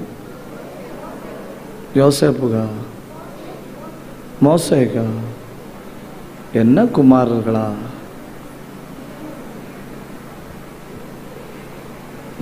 இதிலிருந்து என்ன புரிகிறது?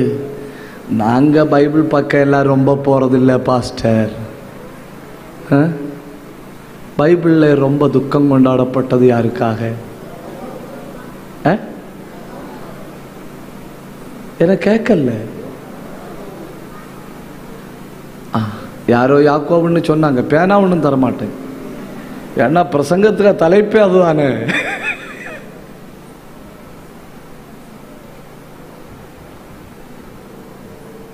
பைபிளில் அதிகம் துக்கம் கொண்டாடப்பட்டது யாருக்காக? யாக்கோபுக்காக. நான் கேட்டேன், யாக்கோபே, நீ ஒரு அரசன் கிடையாது, நீ வெறும் ஒரு புருஷன். நல்லா இருக்கு இல்லையா? அரசன் நீ யாரு கிடையாது, அரசன் கிடையாது, நீ வெறும் புருஷன். உனக்கு ஏன் இன்டர்நேஷனல் துக்கம் கொண்டாட்டம்? அவன் சொல்றான், பைபிள்ல சாகாத்த பணத்துக்கு துக்கம் கொண்டாடணும். நான்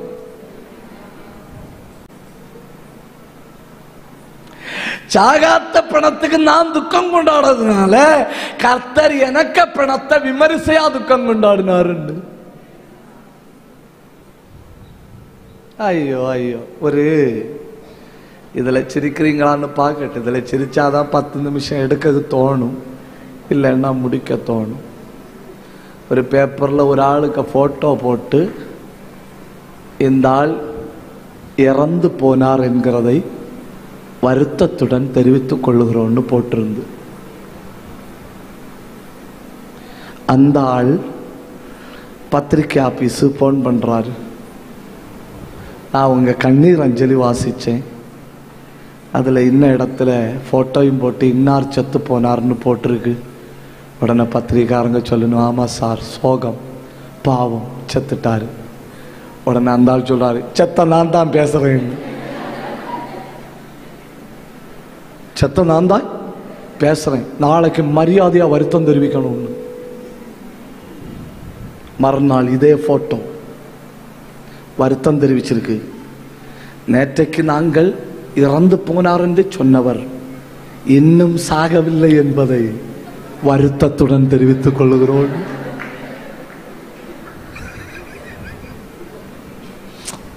அவர் என்ன தெரிவிக்க சொன்னாரு? வருத்தம் தெரிவிக்க. கரெக்டா வருத்தம் தெரிவிச்சிருக்கணும். பாத்தீங்களா? இதுக்கு கண்ணீர் அஞ்சலியே பரவாயில்லை.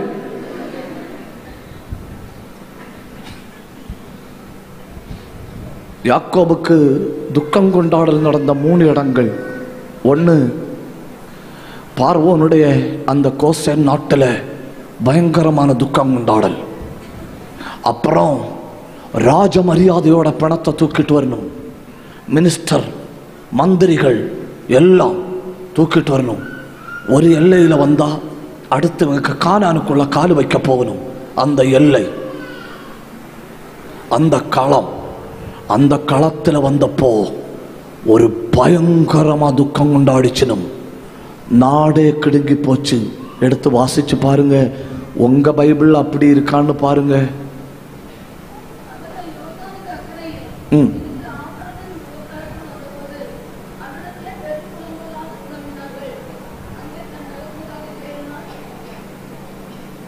11வது வசனம்.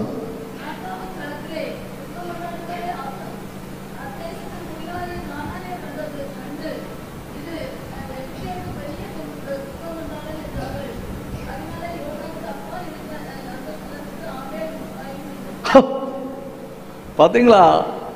ஒரு இடத்துல கொண்டு வச்சுட்டு துக்கம் கொண்டாடணும் 7 நாள்.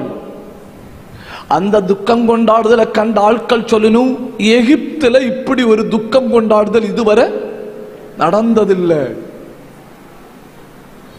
இதுவரை இப்படி ஒரு துக்கம் கொண்டாடல் நடந்ததில்லை. அதனால இந்த ஸ்தலத்துக்கு ஆபேல் மிஸ்ரைம்னு பேரு. அடுத்து மறுபடியும் இவங்க வீட்டுக்கு கொண்டு வரணும். அங்க துக்கம் கொண்டாடல், அரண்மனையில துக்கம், யோர்தான் நதிக்கு கரையில ஆபேல் மிஸ்ரைமில துக்கம், இங்க கானான்ல கொண்டு வந்தப்போ அங்கேயும் துக்கம்.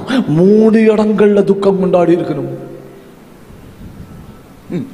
இப்ப எல்லாம் யாக்கோப உயிரோடு எழுப்பி கேட்கணும். அப்ப யாக்கோபு சொல்லுவார், ஐயோ பாஸ்டர் ஏன் கேக்குதியா, இப்படின்னு அறிஞ்சிருந்தா நான் 40 நாள் கூடுதல் உபவாசம் பண்ணியிருப்பேன்னு. எப்படி அறிஞ்சிருந்தா 40 நாள் கூடுதல் துக்கம் யாருக்கும் தெரியாம வீட்டுக்குள்ள இருந்து அழுதவன் கண்ணை மூடினப்போ உலகமே அழுதது. 6வது இரவையும் தாண்டி விட்டான். 6வது இழப்பின் இரவு. கவனிங்க கொஞ்சம். இங்க இருக்கிற சிலர் வாழ்க்கையில முன்னேறி கொண்டிருக்கும்போ தனிமையை தாண்டணும். இங்க இருக்கிற சிலர் வாழ்க்கையில முன்னேறும்போ ஏமாற்றங்களை தாண்டணும். இங்க இருக்கிற சிலர் வாழ்க்கையில முன்னேறும்போ எதிரிய தாண்டணும். இங்க இருக்கிற சிலர் போராட்டங்களை தாண்டணும். இங்க இருக்கிற சிலர் பெரிய இழப்புகளையும் தாண்டணும். ஆனா கர்த்தர் உண்மையுள்ளவர். கை தட்டி ஆண்டவரை உயர்த்துங்க. நீங்கள் ஆராதிக்கிறவர் உண்மையுள்ளவர்.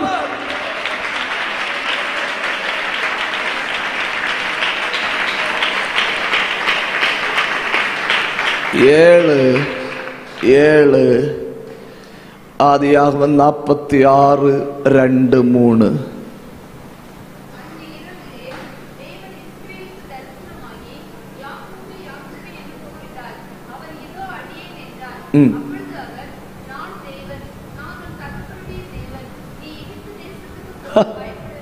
தேவன் தைரியப்படுத்தின இரவு.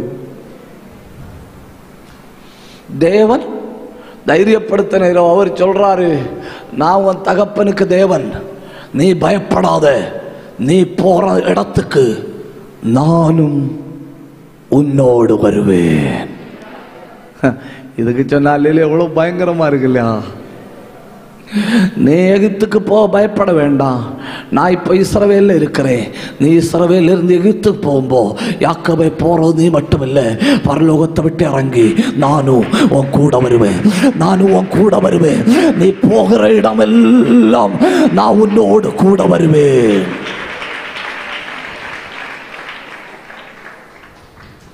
அந்த தெய்வம் கூட இருக்கிறதனுடைய மகிமை பயங்கரம். ஒரு நடந்த சம்பவம், ஒரு புருஷனும் மனைவியுமா சர்ச்சில் போய் உபவாசம் எல்லாம் முடிஞ்சு ஒரு கொண்டாட்டத்துக்கு சாப்பிட்டுட்டு வீட்டுக்கு போச்சனும். அடுத்த நாள் அந்த பெண்மணிக்கு முடியலை. அவர் உடனே எல்லாம் நாளைக்கு சரியாயிடும்னு சொல்றாரு. மனைவி சொல்லுது, இல்லை, என்ன ஹாஸ்பிட்டலுக்கு கொண்டு போய் ஆகணும், எனக்கு என்ன நடக்குதுன்னு எனக்கே தெரியல, எனக்கு என்ன நடக்குன்னு எனக்கே தெரியல. ஹாஸ்பிட்டலுக்கு போச்சனும். டெஸ்ட் பண்ணிட்டு டாக்டர் இந்த பெண்மணியை பார்த்து சொல்றாரு, உங்களுக்கு ஒரு பிரச்சனையும் இல்லை, உங்களுக்கு ஒரு பிரச்சனையும் இல்லைன்னு சொன்னோன்னு சந்தோஷத்தோட வீட்டுக்கு வந்தனும். வீட்டுக்கு வந்தாலும் பிரச்சனை மாறின பாடு இல்லை, பிரச்சனை அதிகமாயிட்டு இருக்கு. மனைவி புருஷன்கிட்ட சொல்லுது, கண்டிப்பா என்ன நாள் ஹாஸ்பிட்டலுக்கு கொண்டு போகணும், என்ன ஹாஸ்பிட்டலுக்கு கொண்டு போகணும். மறுநாளும் ஹாஸ்பிட்டலுக்கு கொண்டு போறாரு. ஹாஸ்பிட்டலுக்கு கொண்டு போனோன்னா டாக்டர் சொல்லணும், இனி நீங்க இந்த டாக்டர்ஸை பார்க்கண்டா, சைக்காட்ரிஸ்ட பாருங்க. சைக்காட்ரிஸ்ட் இந்த பெண்மணியை உட்கார வச்சு இவங்க பிரச்சனையை மொத்தம் கேட்கிறாரு. சைக்காட்ரிஸ்ட இந்த பெண்மணி எல்லாம் சொல்லுது. சைக்காட்ரிஸ்ட் சொல்றாரு, இவங்களுக்கு ஒரு பிரச்சனையும் இல்லை. ஜெனரல் மெடிசன் படிச்ச டாக்டர் சொல்றாரு, உங்களுக்கு ஒரு பிரச்சனையும் இல்லைன்னு. மனதில் ஏதாவது பிரச்சனை இருக்கான்னு பார்த்து சைக்காட்ரிஸ்ட போனா அவரு சொல்றாரு, உங்களுக்கு ஒரு பிரச்சனையும் இல்லைன்னு. வீட்டுக்கு வந்துட்டணும். வீட்டுக்கு வந்த உடனே மனைவி புருஷன்ட்ட சத்தம் போடுது, உங்களுக்கு என் மேல விருப்பம் இல்லை, என் மேல விருப்பம்னா என்ன வேற எங்கேயாவது கொண்டு போயிருப்பியா? மறுநாள் கொண்டு போறாரு. எங்க தெரியுமா? ஒரு பெரிய ஹாஸ்பிட்டலுக்கு கொண்டு போறாரு. அவங்க சொல்லிச்சுன்னு இவங்கள்ட்ட பேசினாலோ பார்த்தாலோ பிரச்சனை இல்லை, ஒன்று பண்ணுவோம், தலையை ஸ்கேன் பண்ணி பார்ப்போம். ஏன்னா உடம்பு மொத்தம் ஸ்கேன் பண்ணி ஒரு பிரச்சனை இல்லை, தலையை ஸ்கேன் பண்ணிச்சிடும். தலையை ஸ்கேன் பண்ணப்போ டாக்டர் அந்த புருஷனை கூப்பிட்டு கேட்கிறாரு, உங்க மனைவிக்கு தைரியம் உண்டா இல்லையா? அந்த புருஷன் சொல்றாரு, என்னை விட என் மனைவிக்கு தான் தைரியம். நாங்க சொல்லலாமா சொல்லக்கூடாதா? புருஷன் சொல்றாரு, என்ன ஆனாலும் சொல்லுங்க. புருஷனையும் மனைவியும் கூப்பிட்டணும், மனைவியும் புருஷனையும் கூப்பிட்டு சொல்லிச்சணும், உங்களுக்கு ஒரு பிரச்சனை, மூளைக்குள்ள நரம்பு சுருங்கி இருக்கு. மூளைக்குள்ள நரம்பு சுருங்கினதுனால அந்த பகுதியில் ரத்தம் ஓட முடியாததுனால ரத்தம் அப்படி கட்ட பிடிக்குது. அதாக்கும் உங்க பிரச்சனை, இது தீர்க்க முடியாத பிரச்சனை.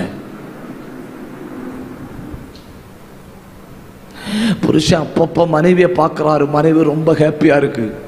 அடுத்து புருஷன்ட்ட சொல்லணும், இவங்களை எப்போ சந்தோஷமா வச்சிருக்கணும், இவங்க என்ன சாப்பிட கேட்டாலும் கொடுக்கணும். இவங்க ஸ்கல்லை ஓப்பன் பண்ணி சர்ஜரி பண்ண முடியாது. ஸ்கல்லை ஓப்பன் பண்ணி சர்ஜரி பண்ணினா கண்ணினுடைய பார்வை பாதிக்கப்படும். ஒருவேளை ஒரு சைடு மொத்தம் பேரலைஸ்ட் ஆகி போகும், ஒருவேளை கோமா நிலைக்கு போலாம், ஒருவேளை இறந்தே போலாம். சக்சஸ் ஆக வாய்ப்பே இல்லை. அதெல்லாம் கேட்டுட்டு ரெண்டு பேருமா சந்தோஷத்தோட வீட்டுக்கு வரணும். வீட்டுக்கு வந்தா ஒரு பிரச்சனையும் இல்லை. வீட்டுக்கு வந்து புருஷனும் மனைவி ரெண்டு பிள்ளைகளும் படுத்துட்டனும். மனைவி சாடி எழும்பிச்சு. மனைவி சாடி எழும்பி வீட்டை சுற்றி சுற்றி நடக்குது. வீட்டை சுற்றி சுற்றி நடக்குது. ஒற்ற கம்ப்ளைண்ட். என்ன கம்ப்ளைண்ட் தெரியுமா? ஏன் நீர் என்கிட்ட முன்னே பேசல? இப்படி ஒரு கொடிய நோய் எனக்கு வந்திருக்குன்னு ஏன் முன்னமே எனக்கு சொல்லல? இல்ல ஏன் எனக்கு ஒரு சின்ன வியாதியை தரல? ஏன் எனக்கு இப்படி ஒரு பெரிய பிரச்சனை, எனக்கு இப்படி ஒரு பெரிய பிரச்சனை வந்தாலும் பரவாயில்லை, ஏன் நீர் எனக்கு ஒரு தரிசனமாவது தரல? உங்களுக்கு தெரியுமா, அந்த பெண்மணி 11 நாளா புருஷனும் பிள்ளைகளும் படுக்கும்போ கூட போய் படுக்குது. படுத்து இவங்க தூங்கின உடனே எழும்புது. எழும்பி வீட்டுக்குள்ள நடக்குது, வீட்டை சுற்றி நடக்குது. 11வது ராத்திரி அப்படி நடந்துட்டு வந்து சேர்ல உட்கார்ந்துருக்கும்போது இந்த பெண்மணிக்கு யோசனைகள் பயங்கரமா எழும்புது. திடீர்னு எனக்கு பைத்தியம் பிடிக்கும்னு தோணுது. திடீர்னு எனக்கு இந்த ராத்திரி என்ன ஆகும்னு தெரியலன்னு தோணுது. சேர் உட்கார்ந்து தாங்க முடியாத கண்ணீர்ல அந்த பெண்மணி சொல்லிச்சாம், ஆண்டவரே ஏன் ஒரு வார்த்தை சொல்லல? இப்பவும் நான் சொல்றேன், எனக்கு மரண பயம் இல்லை, எனக்கு சாகிறதுக்கு பயம் இல்லை. ஆனா எனக்கு ஒரு வார்த்தை உம்மிடத்துல இருந்து கேட்கணும். கர்த்தர் உடனே சொன்னாராம், கடந்த 11 நாளாவும் உன்னிட்ட பேசக்கு நான் இறங்கி வாரேன். கடந்த 11 நாளா உன்னிட்ட பேசக்கு நான் இறங்கி வாரேன். நீ துக்கத்தை மட்டும் யோசிச்சுட்டு இருக்கிற. அந்த பெண்மணி சொல்லிச்சாம், ஆண்டவரை இப்ப பேசும். கர்த்தர் சொன்னாராம், நீ போகும் இடமெல்லாம் தான் உன்னோடு. தப்புதான். நீ பள்ளத்தாக்குல போனா கர்த்தர் உன்னோடு, நீ பலவீனத்தின் உச்சகட்டத்தில் போனா கர்த்தர் உன்னோடு. இந்த வார்த்தையை சொல்லிக் கொண்டிருக்கும் அடைக்கப்பட்ட நரம்பு திறக்குது. கண்ணா மூடி பற்றி பிடிங்க. இந்த வார்த்தையை சொல்லிக் கொண்டிருக்கும் பலவீனத்தின் ஆவிகள் நிக்க முடியாம ஓடுது. கையை தட்டி இந்த வார்த்தையை சொல்லிக் கொண்டிருக்கும் கர்த்தருடைய ஆவி பலமா இறங்குது. கையை தட்டி பற்றி பிடிங்க. ரந்தல் கபந்தரமா அந்தரபரமா அத்தனை பேரும் ஆவியில போராடுங்க. முன்னேறு. இந்த உபவாசத்துல ஒரு கால வை. இந்த உபவாசத்துல ஒரு அபிஷேகம் கூட பெறு. ஒரு வல்லமையை கூட பெற்றுக்கோ. கொஞ்சம் கூட ஜெபி. ஏய் அடுத்த கால வை. கண்ண மூடி கை தட்டுங்க. 1-2 பேருக்கு இல்ல, அத்தனை பேருக்கும் அபிஷேகம். அடைபட்டு போன கற்பம் திறக்குது. ரத்தம் ஓடாத நரம்புகள்ல ரத்தம் ஓட தொடங்குது. எலும்புல பிடிச்சிருந்த பலவீனம் ஓடுது. நிர்பந்தமா கை தட்டணும், நிர்பந்தமா வாய திறக்கணும். அத்தனை பேரும் ஆவியில போராடணும். 2 நிமிஷம் பெற்றுக்கொள்ளுங்க. நீ இதுவரை கண்டிராத ஒரு வார்த்தையை கர்த்தர் இருதயத்துல போடுறாரு. நீ போகும் இடம் எல்லாம் நான் உன்னோடு.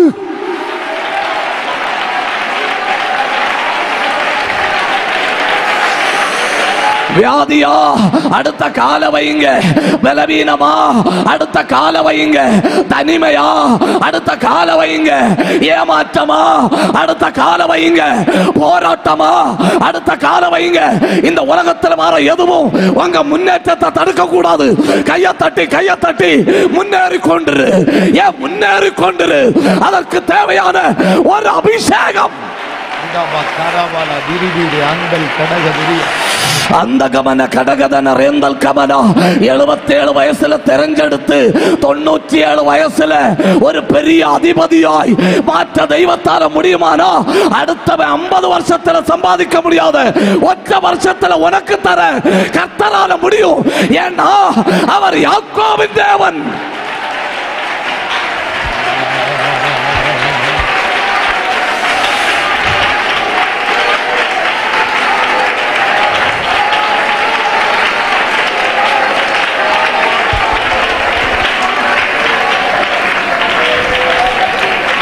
இன்னைக்கு கர்த்தர் அத்தனை பேருக்கு முன்னேற வேண்டிய ஒரு கிருபையை தாராரு. முழங்கால் ஒரு 2 நிமிஷம் தெய்வத்தை ஆராதிப்போமா?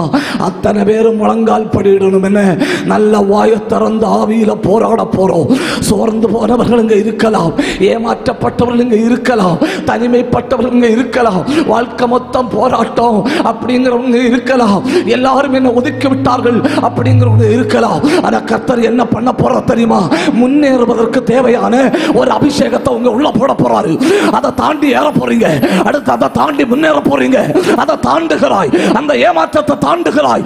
உலகத்தில் யாரும் சந்தித்திராத இழப்பை நீ சந்தித்தாலும் நீ அதை தாண்டுகிறாய். இப்ப கையை தட்டி ஆவியில நிரம்புங்க. இப்போ நசரேயனாகிய இயேசுவின் நாமத்தில் சில கால்கள் மான் காலா மாறுது, சில சரீரத்தில் வல்லமை இறங்குது, சிலர் மேல பற்றி எரியுது. எல்லா கேன்சரின் ஆவிகள் எரிந்து போகுது, எல்லா அல்சரின் ஆவிகள் எரிந்து போகுது. இனி அந்த பலவீனத்துக்கு உங்க உடம்புல இடம் இல்லை.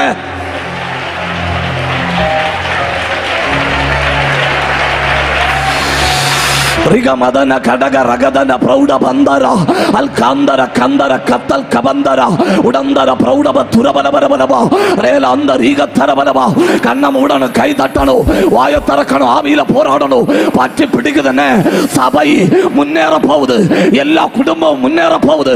அத்தனை பேரையும் கர்த்தர் கையை பிடிச்சு தூக்க போறாரு. கால மான் கால போல மாற்ற போறாரு. நீ தாண்டி ஓடுகிறாய்.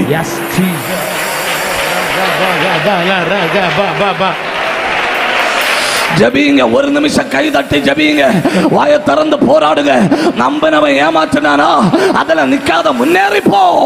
இழந்து போனாயா அதுல படுக்காத முன்னேறிப்போ. கைவிட்டார்களா அதுல படுக்காத முன்னேறிப்போ. ஏய், கீப் ஆன் மூவிங். ரகதாரா ரிகதாரா அல்கந்தாரா ரியாந்தாரா. பயப்படாத, காலவை பள்ளத்தாக்கானாலும் பரவாயில்லை, காலவை செங்கடலானாலும் பரவாயில்லை, காலவை முன்னேற போகிறாய்.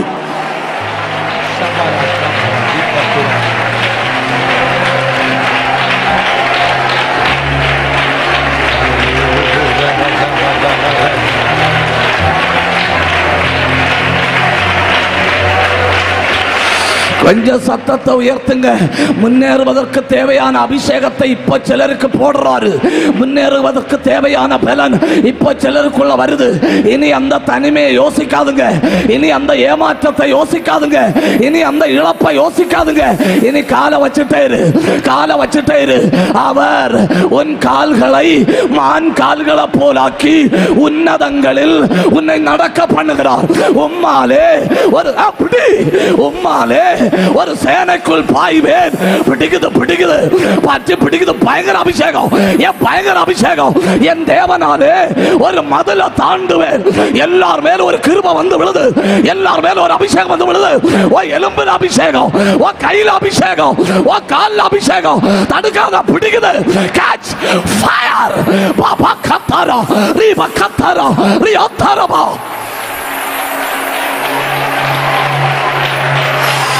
ஒரு ஆளு கூட அபிஷேகம் பெறாம இந்த இடத்தை விட்டு போக கூடாது. இந்த 40 நாள் ஜெபம் முடியும் போது தீர்க்க தரிசன கிருபை, வெளிப்பாடு கிருபை, போராடுகிற கிருபை, ஜெப அக்கினி பெற்றுக்கோ பெற்றுக்கோ. தடுக்காத, பெற்றுக்கோ.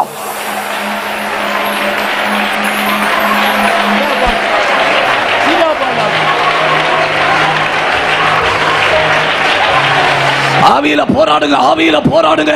அத்தனை பேரும் ஆவியில ஜெபிங்க.